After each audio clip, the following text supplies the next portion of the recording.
came into office, even before inauguration, we had seen a historic financial crisis.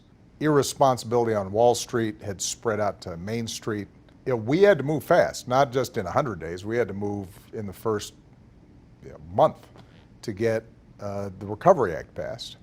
We're now in a situation where not only we've got an economic crisis, but we also have a public health crisis to boot.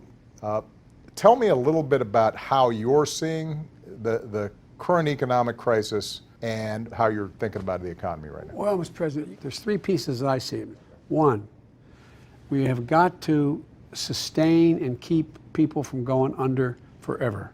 There's already 10,000 businesses that are not likely to open again, a significant number of small business and minority businesses. Right. Number two, when they're able to come back, they not only are able to keep their folks employed on a payroll, but they're able to cover overhead.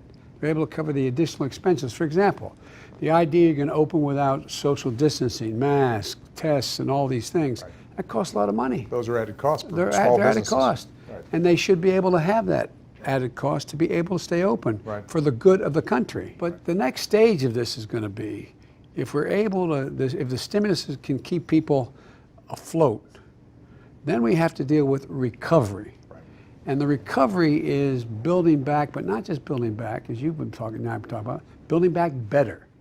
We have to change the way in which we deal with allowing people an opportunity to make a living. Right. That includes child care, that includes making significant investments in infrastructure so people can make not just a living wage, but a union wage, making sure we have build up an entire new public health system, and making sure everybody has health care.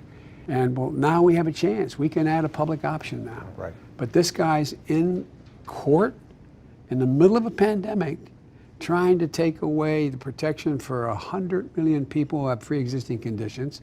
I don't think he has any sense of empathy. I don't think he can associate at all. You and I had experience dealing with health crises and public health crises. And in each instance, what you and I understood, and why I have so much confidence that you're going to be able to deal with COVID in the way that other countries with our kinds of resources are dealing with it right now, which is smartly. I have confidence that you're going to actually listen to the experts. Yeah. And you're going to pay attention to the science.